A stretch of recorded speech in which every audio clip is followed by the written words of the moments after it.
Vale, vamos a ir directamente al grano. Hoy presentamos un análisis muy profundo sobre alguien que ya está marcando el ritmo para las próximas elecciones presidenciales de 2026 en Colombia. Hablamos de Iván Cepeda. Basándonos en los últimos reportes periodísticos, en este desglose vamos a ofreceros una mirada estrictamente imparcial a su balance político. Vamos a poner en la balanza su indudable peso histórico y ético frente a esas exigencias prácticas y de carisma que impone cualquier campaña moderna. Todo esto para entender exactamente quién es el primer candidato en firme para este nuevo ciclo electoral. 2,7 millones. Fijaos bien en esa cifra porque es una auténtica barbaridad. Esa es la cantidad de votos que Iván Cepeda consiguió en su reciente consulta. Este mandato tan rotundo consolida de inmediato su relevancia y sobre todo su poder dentro del Frente Amplio, que es la coalición de izquierda dominante en el país. Con un capital político de este calibre, se convierte innegablemente en la cabeza visible y la fuerza que estructura a la izquierda para las próximas elecciones. Y para entender su esencia, escuchad lo que dijo textualmente en su cierre de campaña.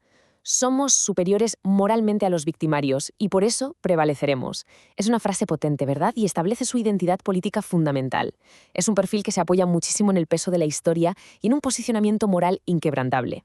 Para sus bases, esta superioridad ética frente a sus oponentes no es solo un discurso de tarima, que va, es el motor principal y la convicción absoluta que da energía a todo su movimiento. Para que nos entendamos bien, vamos a estructurar este desglose así. Primero veremos su rol como candidato de la izquierda. Luego sopesaremos sus fortalezas en legitimidad y ética contra sus debilidades en carisma y conexión. Después exploraremos sus vínculos polémicos y la paz, evaluaremos su experiencia y retos de salud y cerraremos con el escenario proyectado para 2026. Arrancamos con la sección 1, el candidato de la izquierda y el Frente Amplio. A ver, el punto clave aquí es el efecto estabilizador que tiene su candidatura. Al emerger como un líder sólido dentro de la coalición, corta de raíz cualquier tentación para el actual presidente de buscar atajos constitucionales. Ya sabéis que en la política latinoamericana a veces surge ese impulso de alterar las reglas para mantener una agenda progresista en el poder. Pero tener a una figura fuerte y legítima, lista para tomar el relevo, compromete firmemente a la actual administración con el proceso democrático tradicional. Básicamente, ancla todo el proceso al calendario electoral. Pasamos a la sección 2. Vamos a ver sus fortalezas, concretamente su legitimidad histórica y su ética. Su marco de campaña se define con un acrónimo súper contundente: arte, austeridad, respeto, transparencia y ética. Y ojo, no es la típica frase publicitaria vacía. Resume a la perfección un perfil político que jamás ha estado salpicado por escándalos de corrupción. Refleja un enfoque metódico, organizado y pulcro. En un panorama político que muchas veces es bastante turbio, ofrecer esta imagen constante de rectitud moral contrasta muchísimo con la política tradicional y consolida su atractivo. Y claro, esta ética se complementa con una coherencia ideológica total. Al ser el hijo de Manuel Cepeda Vargas, un histórico líder comunista asesinado, tiene este estatus de izquierdista de pura cepa, con unas credenciales intachables para sus seguidores. Además, ha sido muy inteligente manteniendo una distancia estratégica y súper prudente respecto a los constantes cambios de gabinete del gobierno actual. Esto le da una base moral tremenda para seguir siendo la voz de millones de víctimas y excluidos, sin quemarse con el desgaste diario de la administración. Pero bueno, no todo perfecto. Sección 3. Sus debilidades, especialmente en carisma y conexión. Aquí tenemos un choque de estilos fascinante, pero muy problemático para su campaña. Mientras que el éxito electoral de la izquierda últimamente se ha basado en figuras que encienden multitudes con muchísima energía y discursos apasionados, el estilo de Cepeda es literalmente la antítesis. Es súper formal, racional y frío. De hecho, hay analistas que bromean diciendo que parece un político atrapado en una máquina del tiempo de los años 70. Siempre prefiere un guión súper bien redactado en lugar de conectar de forma visceral y emocional con el público. Y esta desconexión es aún más evidente en Internet. La lucha digital es tremenda. Si miráis su presencia en plataformas como TikTok, donde la agilidad, el ritmo y el humor lo son todo, su tono extremadamente solemne choca de frente. Falla a la hora de captar la atención de la audiencia moderna. Y en la política de hoy, los estrategas consideran que esta incapacidad para generar un atractivo digital nativo y espontáneo es a todas luces un fallo fatal. Esto nos lleva a la sección 4, sus vínculos polémicos y los debates de paz. ¿Es el candidato de las FARC? Seguro que habéis escuchado esta pregunta, porque la oposición la repite sin parar. Para entender objetivamente la narrativa que rodea su figura, tenemos que mirar un poco más allá de las consignas y examinar los hechos concretos que alimentan esta percepción radical en una parte muy importante del electorado. El contexto es complejo, la verdad.